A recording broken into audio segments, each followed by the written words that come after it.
Albert Einstein once said, everybody's a genius, but if you judge a fish by its ability to climb a tree, it will live its whole life believing that it is stupid. Ladies and gentlemen of the jury, today on trial we have modern day schooling. Glad you could come. Not only does he make fish climb trees, but also makes them climb down and do a 10-mile run. Tell me, school, are you proud of the things you've done? Turning millions of people into robots, do you find that fun? Do you realize how many kids relate to that fish swimming upstream in class, never finding their gifts, thinking they are stupid, believing they are useless? Well, the time has come, no more excuses. I call school to the stand and accuse him of killing creativity, individuality, and being intellectually abusive. He's an ancient institution that has outlived his usage.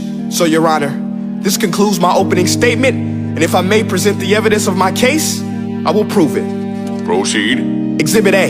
Here's a modern day phone. Recognize it? Here's a phone from 150 years ago. Big difference, right?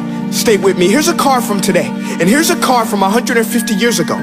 Big difference, right? Well, get this. Here's a classroom of today, and here's a class we used 150 years ago. Now, ain't that a shame? In literally more than a century, nothing has changed. Yet you claim to prepare students for the future? But with evidence like that, I must ask, do you prepare students for the future or the past? I did a background check on you and let the record show that you were made to train people to work in factories, which explains why you put students in straight rows, nice and neat, tell them sit still, raise your hand if you want to speak, give them a short break to eat, and for 8 hours a day, tell them what to think. Oh, and make them compete to get an A letter which determines product quality, hence grade A of meat.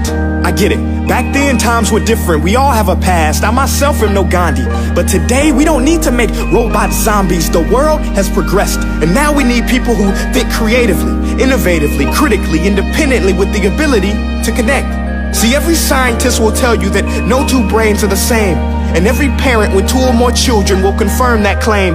So please explain why you treat students like cookie cutter frames or snapback hats, giving them this one-size-fits-all crap. Watch your language. Sorry, Your Honor, but if a doctor prescribed the exact same medicine to all of his patients, the results will be tragic. So many people would get sick, yet when it comes to school, this is exactly what happens. This educational malpractice, where one teacher stands in front of 20 kids, each one having different strengths, different needs, different gifts, different dreams, and you teach the same thing the same way? That's horrific. Ladies and gentlemen, the defendant should not be acquitted. This may be one of the worst criminal offenses ever to be committed. And let's mention the way you treat your employees. Objection. Overruled. I want to hear this. It's a shame. I mean, teachers have the most important job on the planet, yet they're underpaid? No wonder so many students are short-changed. Let's be honest, teachers should earn just as much as doctors, because a doctor can do heart surgery and save the life of a kid, but a great teacher can reach the heart of that kid and allow him to truly live. See, teachers are heroes that often get blamed, but they're not the problem. They work in a system without many options or rights. Curriculums are created by policymakers, most of which have never taught a day in their life. Just obsessed with standardized tests. They think bubbling in a multiple choice question will determine success. That's outlandish. In fact, these tests are too cruel to be used and should be abandoned, but don't take my word for it. Take Frederick J. Kelly, the man who invented standardized testing, who said, and I quote, "These tests are too cruel to be used and should be abandoned." Ladies and gentlemen of the jury, if we continue down this road, the results will be lethal. I don't have much faith in school, but I do have faith in people. And if we can customize healthcare, cars, and Facebook pages, then it is our duty to do the same for education, to upgrade it, change it, do away with school spirit, because that's useless. Unless we're working to bring the spirit out of each and every student, that should be our task. No more Common Core. Instead, let's reach the core of every heart in every class. Sure, math is important, but no more than art or dance. Let's give every gift an equal chance. I know this sounds like a dream, but countries like Finland are doing impressive things.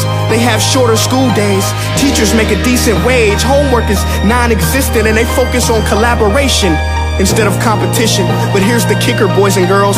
Their educational system outperforms every other country in the world. Other places like Singapore are succeeding rapidly. Schools like Montessori, programs like Khan Academy. There is no single solution, but let's get moving. Because while students may be 20% of our population, they are 100% of our future. So let's attend to their dreams, and there's no telling what we can achieve. This is a world in which I believe, a world where fish are no longer forced to climb trees. I rest my case.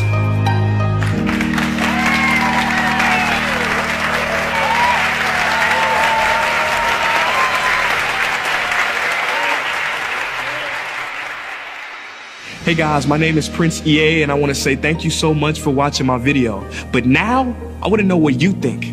How can we together create a more efficient, effective, and just better future of learning? I want you to visit nestday.com/preorderthefuture and share your thoughts and ideas on the topic. Peace.